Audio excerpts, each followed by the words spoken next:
кога курдските борци почнале да стрелаат ракети врз заслонишето на Исламска држава во Ирак. Еден од джихадистите, поранешниот пекар Валид Исмаил, се обидел да ги убеди да се предадат.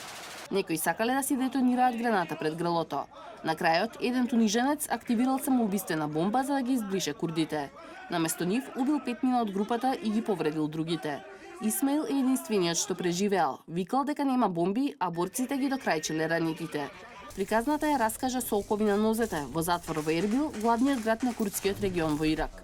Раскажаното за сега не може да се потврди, но опишува како Исламска држава ги трансформирала во джихадисти, советување и закани, зашто помогнал и неправедниот третман на шиитските власти кон сунитската заедница. Ги сакавме, бидејќи не ослободија од шиитите, кои тврдеа дека сите сунити се терористи. Ни рекоа, ние сме ваши муслимански браќа, Исламска држава. Има ли некој што не знае?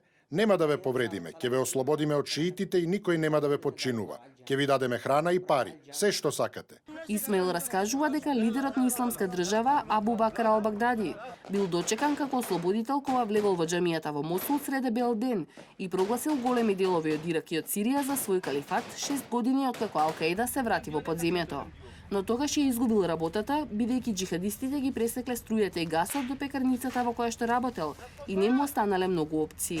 Даеш ми даваа 500.000 динари месечно да држам митралези да стражарам на улицата. Отидов во џамијата и ми рекоа да почекам. Тогаш мулата Абу Мустафа ми кажа да им се заколнам на верност и некој Абу Ибрахим ми даде пушка и униформа и рече дека работата ми е да стражарам на улица.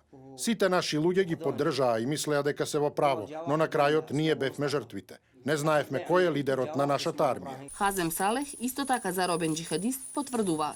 Работа немало, луѓето се снаоѓале како што знаеле и умееле. И тој раскажува слична приказна, дека ирачката војска им се заканувала на неговите тројца браќа само неколку месеци пред да се појави ИСИС.